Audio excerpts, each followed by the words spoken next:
Bulletin की शुरुआत बड़ी खबर के साथ दंतेवाड़ा से खबर, जहां नक्सलियों ने ग्रामीण की हत्या की है। नीलावाया गांव में रहने वाले बंडी कोराम की हत्या की गई है। 4 साल पहले इसके बेटे की भी नक्सलियों ने हत्या की थी। इलाके में दहशत का माहौल है। अरनपुर थाना क्षेत्र का पूरा मामला, जहां नक्सलियों ने ग्रामीण की हत्या की है। और आपको बता दें कि 4 साल पहले बेटे की भी हत्या की थी नक्सलियों ने।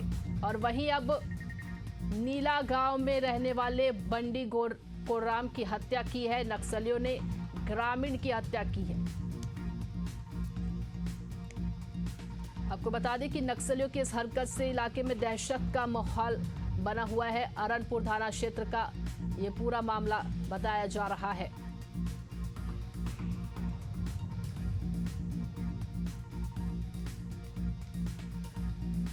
और ये बता दें आपको कि नक्सलियों ने ग्रामीण की हत्या की है। 4 साल पहले नक्सलियों ने इनके बेटे की भी हत्या की थी। और अब नक्सलियों की इस हरकत से इलाके में दहशत का माहौल है। अरनपुर थाना क्षेत्र का ये पूरा मामला बताया जा रहा है। नीला गांव के रहने वाले हैं थे बंडी कोराम और इसकी हत्या नक्सलियों ने की।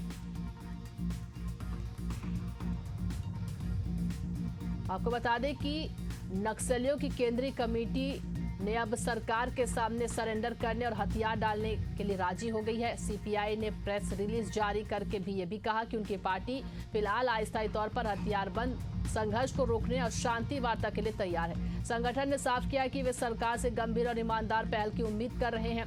पार्टी ने कहा है कि उसने 2024 में चल रहे अभियान में पुलिस और सुरक्षा बलों के साथ मुठभेड़ों का सामना किया है, जिसमें दोनों ओर से नुकसान हुआ है। इसी पृष्ठभूमि में पार्टी ने यह निर्णय लिया है कि 1 महीने तक सरकार से संवाद की प्रक्रिया आगे बढ़ाई जाए और कैद माओवादी नेताओं को भी वार्ता में शामिल करने का अवसर दिया जाए। नक्सली लीडर अभय का यह प्रेस नोट 15 अगस्त 2025 का है, जो अब वायरल हो रहा है। प्रेस नोट में कहा गया कि अगर सरकार वास्तव में वार्ता चाहती है तो वह जेल में बंद माओवादी साथियों से भी विचार विमर्श की अनुमति दे और इस दौरान संगठन पर पुलिस दबाव न डाले।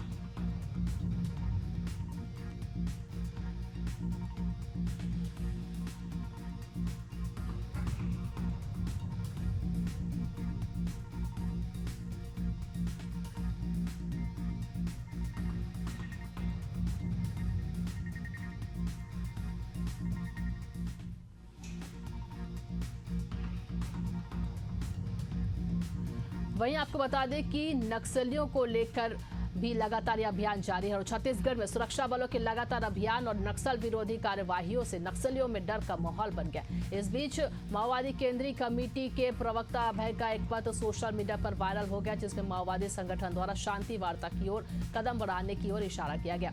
इस पूरे मामले पर उप मुख्यमंत्री अरुण साव का बयान सामने आया, जिसमें उन्होंने कहा कि हमारे जवान दिन रात नक्सलियों का सफाया कर रहे। सुरक्षा बलों के अभियान में नक्सलियों में दहशत का माहौल है। देखिए, जिस प्रकार से प्रधानमंत्री माननीय नरेंद्र मोदी जी के नेतृत्व में सरकार लगातार नक्सल उन्मूलन के लिए काम कर रही है। गृह मंत्री आदरणीय अमित शाह जी ने मार्च 2026 तक नक्सलवाद पूरी तरह से समाप्त करने के लिए बीड़ा उठा रखा है। लगातार बैठकें हो रही है, दौरे हो रहे हैं, प्रवास हो रहे हैं और लगातार हमारे सुरक्षा बल के जवान मजबूती से सुदूर क्षेत्रों में भी जाकर नक्सलियों का सफाया कर रहे हैं। तो स्वाभाविक रूप से नक्सलियों में दहशत है, डर है और निश्चित रूप से जो संकल्प है मार्च 2026 तक नक्सलवाद को समाप्त करने का, वो पूरा होगा।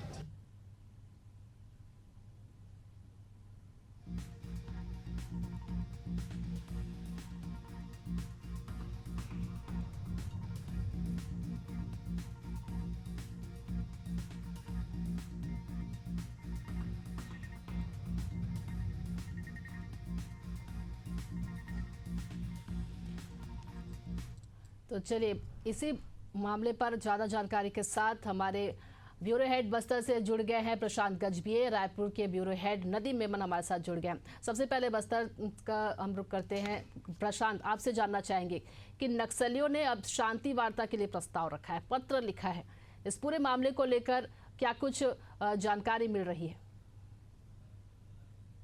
देखिए, नक्सलियों ने शांति वार्ता को लेकर ये पहला पत्र नहीं, इससे पहले भी 3 पत्र लिख चुके हैं, लेकिन इस पत्र में कुछ अलग है। इस पत्र में हथियार डालने के साथ साथ जो जेल में बंद कैदी हैं नक्सल मामलों में, उनसे बातचीत करने की बात, वीडियो कॉन्फ्रेंसिंग की बात और 1 माह के समय की बात, ये कुछ अलग चीजें लिखी हैं उन्होंने। और साफ स्पष्ट रूप से लिखा हुआ है कि प्रधानमंत्री और गृह मंत्री के अपील के बाद इस तरीके का असर देखने को मिला है। इसका ये तो स्पष्ट होता है कि कहीं ना कहीं 2026 मार्च में जिस तरीके से नक्सल को खत्म करने की बात केंद्रीय गृह मंत्री अमित शाह ने की थी, उसका दबाव कहीं ना कहीं स्पष्ट नक्सल संगठन में देखने को मिल रहा है।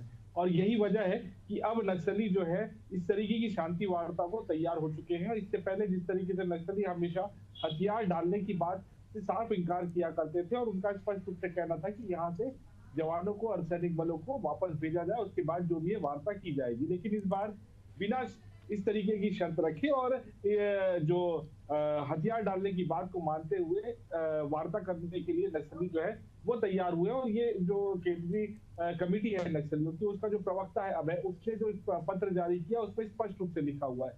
हालांकि ये पत्र जरूर 1 माह पुराना है, लेकिन फिलहाल अभी जो है इसे रिलीज किया गया है।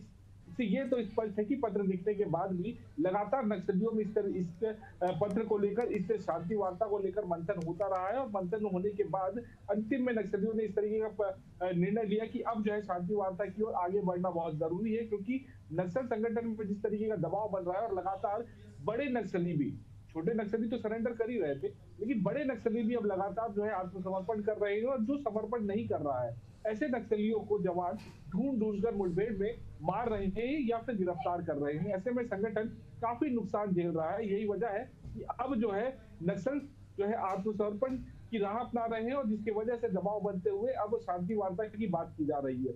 हाल ही में जिस तरीके से पत्र जारी हुआ था और जो सूचनाएं आ रही थी कि हिडमा को दंडकारण्य का सचिव बनाया गया है, तो वहीं देवजी को जो है नक्सल संगठन का सचिव बनाया गया। तो इससे ये भी स्पष्ट होता है कि कहीं ना कहीं इन दोनों के बीच में भी जो बातचीत हुई होगी और जो जिम्मेदारियां मिली हैं और उसके बाद नक्सल संगठन को चलाने और बचाने की जो जिम्मेदारी इनको मिली है, उसके आधार पे जो है इन्होंने ये निर्णय लिया होगा और अब जो है शांति वार्ता की ओर आगे बढ़ रहा है। लेकिन सबसे बड़ा सवाल ये उठता है कि शांति वार्ता को लेकर पहल करने के बाद आज जिस तरीके से दंतेवाड़ा की एक घटना सामने आई है, दंतेवाड़ा जिला के अरनपुर थाना क्षेत्र का मामला है, जहां पर नीलावाया गांव है और उस गांव से एक बंडी कोर्राम को नक्सलियों ने देर रात हत्या कर दी। और हत्या इसलिए की क्योंकि उन पर मुखबिरी का शक था। और सबसे बड़ी बात यह है कि 4 साल पहले उसके बेटे को भी नक्सलियों ने मारा था। तो ऐसे में एक और शांति वार्ता की बात और दूसरी ओर ग्रामीणों की हत्या, तो इस तरीके से कैसे जो है शांति वार्ता हो पाएगी? और कहीं ये नक्सलियों की कोई रणनीति या कोई चाल तो नहीं है कि समय लेकर अपने संगठन को थोड़ा सा मजबूत कर दोबारा से वापस आए? तो ऐसे में बिल्कुल प्रशांत, और यहीं पर सवाल भी ये आता है कि एक तरफ तो आप बात कर रहे हैं शांति वार्ता, लेकिन दूसरी तरफ ग्रामीणों की भी हत्या पर कर रहे हैं। हमारे साथ ब्यूरो हेड नदीम भी हमारे साथ जुड़े हैं। नदीम, जिस तरह से शांति वार्ता नक्सलियों ने जारी किया और उस पर अब अलग अलग बयान भी सामने आए, उप मुख्यमंत्री ने अरुण साव ने भी बयान दिया है, कहा है उन्होंने कि हमारे जवान अब दिन रात जो है नक्सलियों का सफाया कर रहे हैं। लेकिन अगर बात करें तो पूर्व विधायक विकास उपाध्याय ने भी कहा है कि ये जो नक्सलियों के खात्मे को लेकर चल रहा है, लेकिन उसमें यह भी कहा उन्होंने कि ग्रामीणों की हत्या ना हो।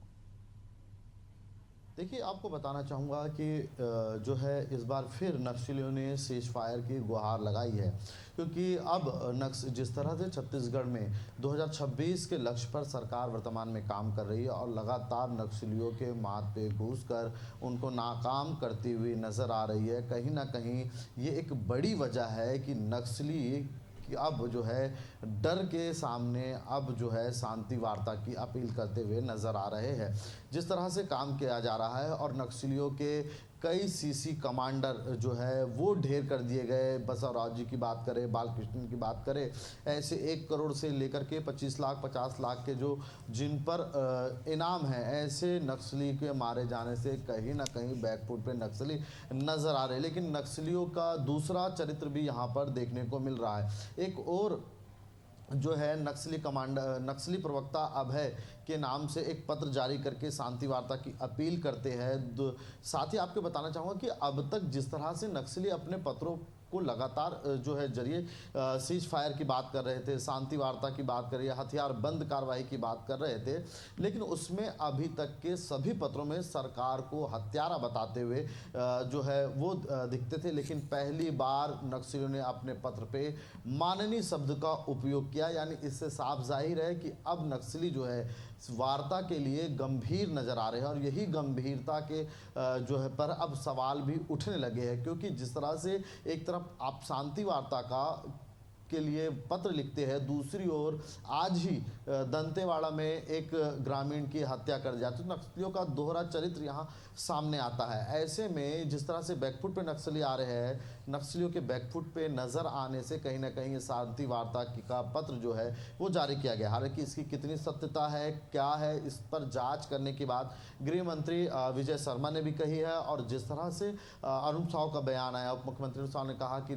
जिस तरह से हमारे जवान लगातार कार्रवाई कर रहे हैं और कार्रवाई से कहीं ना खौफ नक्सली में, और यही एक बड़ी वजह है कि लगातार जो है वो नक्सली पत्र लिखते हुए नजर आए। 2025 की अगर मैं बात करूं तो 2025 में 7 बार नक्सलियों ने पत्र लिख करके कहीं किसी पत्र में सीज फायर की बात कही है, कहीं शांति वार्ता की बात कही है, कहीं हथियार बंद कार्रवाई की बात करते हुए नजर आ रहे हैं। और सरकार से संवाद की अपील भी उन्होंने जो है 1 जुलाई 2025 के की है। तो ऐसे में इससे साफ जाहिर होता है कि नक्सलियों में कहीं ना कहीं खौफ है। लाल आतंक बस्तर से अब समेटता हुआ नजर आ रहा है, जिसकी वजह से अब नक्सली शांति वार्ता, सीज फायर की बात यहाँ पर करते हुए नजर आ रहे हैं। तो देखिए, नक्सलियों के प्रवक्ता की तरफ से ये बयान जारी हुआ है, इसकी सत्ता जांच की जा रही है और आगे जिस तरह की रणनीति बनाई जाएगी, क्योंकि देखिए बस्तर में बरसात में भी जो है ये ऑपरेशन चलाया गया और इससे नक्सलियों को मात मिली। कहीं ना कहीं ये पत्र के जरिए ये खौफ, ये डर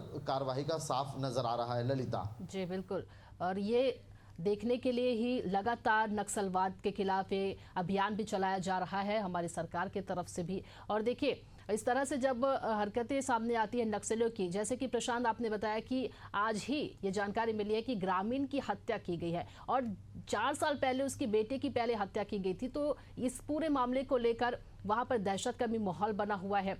नक्सलियों को लेकर लोगों में क्या कुछ वहां से इस पूरे मामले को लेकर जानकारी?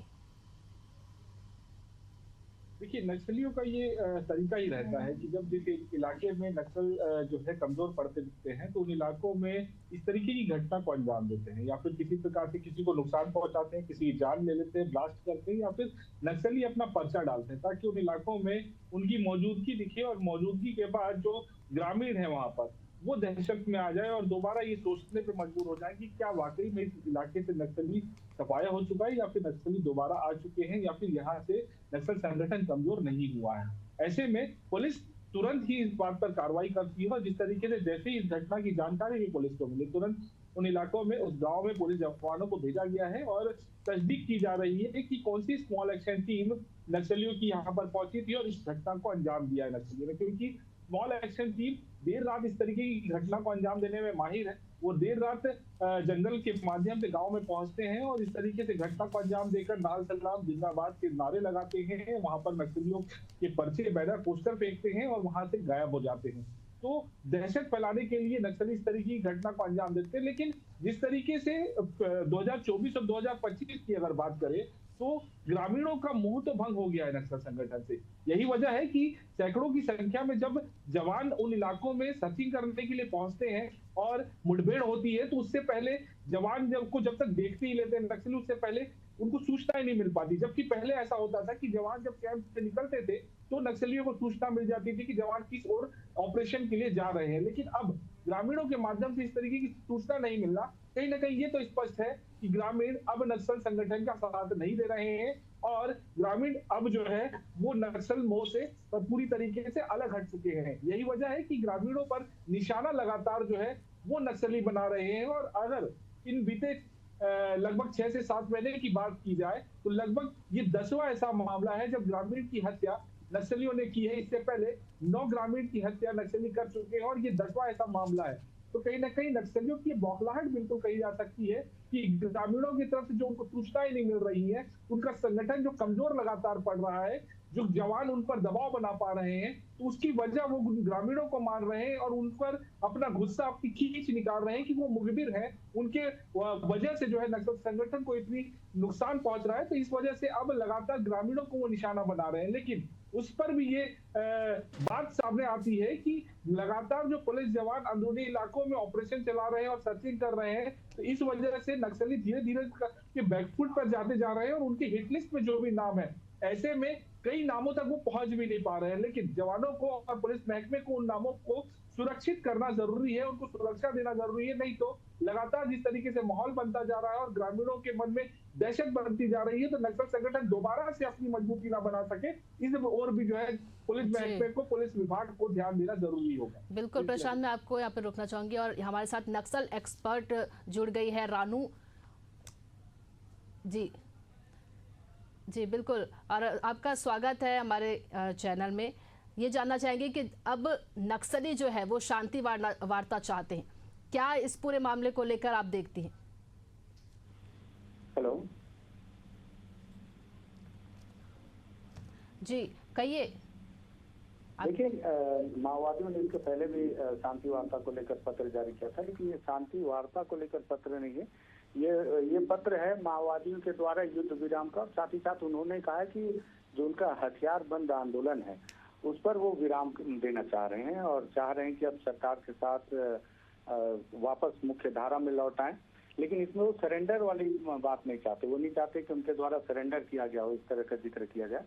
दरअसल उन्होंने 2 पन्ने का पत्र जारी किया उनके केंद्रीय प्रवक्ता अभय के द्वारा, और उन्होंने इस बात का जिक्र किया है कि लगातार जिस तरह से नुकसान हो रहा है और लगातार मई में जिस तरह से उनके जो महासचिव हैं बसव राजू मारे गए थे, उसके पहले भी जिस तरह से शांति वार्ता को लेकर माओवादियों ने जो पत्र जारी किया था उसका हवाला देते हुए कहा है कि बसव राजू ने ही वो पत्र जारी किया था शांति वार्ता को लेकर। लेकिन उसके बाद सरकार ने इस बात को अनसुना करते हुए भी मुठभेड़ में उनके महासचिव को मार गिराया गया और अब पार्टी के अधिकतर जो पुलिस ब्यूरो और सेंट्रल कमेटी के सदस्य हैं उनके द्वारा ये फैसला किया गया है कि इसे अब युद्ध विराम किया जाए। इसके लिए उन्होंने हालांकि 1 महीने का समय भी मांगा है।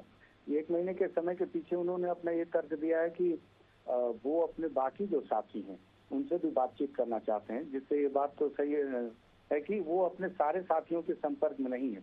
लेकिन उन्होंने इस बात का जिक्र जरूर किया है कि कुछ साथियों के, जिसमें अधिकतर संख्या है सीसी और पुलिस ब्यूरो की, उन्होंने इस पर यह फैसला लिया है कि अब ये हथियार बंद आंदोलन जो है इस पर विराम करना चाहिए। और उन्होंने ये भी कहा, जो छत्तीसगढ़ में बीजेपी की जब सरकार बनी थी उस वक्त छत्तीसगढ़ के गृह मंत्री विजय शर्मा जी के द्वारा ये बयान बार बार दिया जाता था कि अगर माओवादी सीधे बातचीत नहीं कर सकते हैं तो वीडियो कॉल के माध्यम से भी बात करने को तैयार हैं।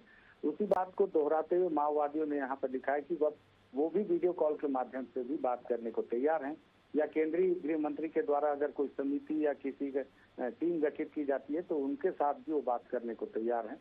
इस बात का जिक्र भी माओवादियों ने कहा है। अब इसको जो छत्तीसगढ़ के गृह मंत्री उनका पहला बयान है रानू जी, और आपसे ये भी जानना चाहेंगे कि देखिए, एक तरफ तो ये शांति वार्ता की बात कर रहे हैं लेकिन दूसरी तरफ ग्रामीणों की हत्या करें, तो किस तरह की ये मानसिकता नक्सलियों की नजर आ रही? देखिए, ये समय वो तो दूसरा था जब उन्होंने ग्रामीणों की हत्या की, शिक्षा दूतों की भी हत्या की, क्योंकि तब उन्होंने ये फैसला नहीं किया था। हालांकि ये 15 अगस्त के समय से ये चिट्ठी लिखी जा रही थी और अभी जो उनकी स्थिति खराब है तो उन्हें ये पत्र लिखने में और आपसी सहमति बनाने में 1 महीने का समय लगा है। और यही वजह है कि 15 अगस्त की ये चिट्ठी 1 महीने के बाद हम पत्रकारों तक पहुंची है। लेकिन अब अगर सरकार इस पर कोई रुख अपना इख्तियार करती है, कोई पहल करती है, तो उनके द्वारा आगे कोई हत्याएं नहीं की जाएंगी या आगे इस तरह की घटनाएं नहीं की जाएंगी। इसको लेकर इस पत्र में उन्होंने किसी बात का कोई जिक्र नहीं किया है। साथ ही उन्होंने इस बात का भी जिक्र नहीं किया है कि उनके द्वारा बहुत सारे आईडी बम लगाए गए हैं। कई आईडी एक्सपर्ट माओवादी जिन्होंने सरेंडर किया, उन्होंने खुद इस बात को स्वीकार किया है कि उनके द्वारा बहुत ऐसे इलाकों में आईडी बम प्लांट किए गए हैं जिसकी जानकारी अब उन्हें डिटेक्ट कर पाना भी काफी कठिन है। तो ऐसे में उन आईडी बम का क्या किया जाएगा, उन्हें किस तरह से डिटेक्ट किया जाएगा, और क्या उसकी चपेट में कोई ग्रामीण या सुरक्षा बल के जवान आते हैं तो उसकी जिम्मेदारी कौन लेगा? ऐसे बहुत सारे सवाल हैं। हालांकि गृह मंत्री ने कहा है कि सबसे पहले तो वो इस पत्र की जांच करवाएंगे, क्योंकि इसके पहले कई दफे इस तरह की बातें आई हैं कि माओवादियों की तरफ से कई पत्र आते हैं और बाद में माओवादी अपने उस पत्र को खारिज कर देते हैं कि ये पत्र उन्होंने नहीं बल्कि पुलिस ने या सुरक्षा बलों के जो विशेष अधिकारी हैं उनके द्वारा जारी करवाया गया है। तो सबसे पहले तो इस पत्र की जांच करवाई जाएगी। अब अगला जो इंतजार है वो सरकार के बयान का है कि सरकार इस पर क्या बयान देती है। हाँ, माओवादियों ने इस पर कुछ चीजें नहीं की है कि उन्होंने अपने ईमेल एड्रेस जारी किया है और कहा है कि सरकार अगर अपनी कोई बात रखनी चाहती है, कोई बात कहनी चाहती है, तो उस ईमेल एड्रेस के जरिए भी वो अपनी बात रख सकती है, जो माओवादियों तक सीधे पहुंच सकती है। जी जी बिल्कुल, देखने वाली बात होगी कि सरकार अब इस पूरे मामले को लेकर क्या कुछ रुख अपनाती है। रानू जी, आपका बहुत बहुत धन्यवाद हमारे साथ ये तमाम जानकारी साझा करने के लिए। तो लगातार नक्सलियों के खिलाफ ये अभियान जारी है। सरकार से नक्सलियों ने ये प्रेस वार्ता जारी की है और ये कहा है कि वो बात करना चाहते हैं प्रेस वार्ता जारी करने के बाद। लेकिन अब देखने वाली बात होगी कि सरकार इस पूरे मामले को लेकर क्या कुछ रुख अपनाती है। आप दोनों का हमारे साथ जुड़ने के लिए, जानकारी साझा करने के लिए बहुत बहुत धन्यवाद।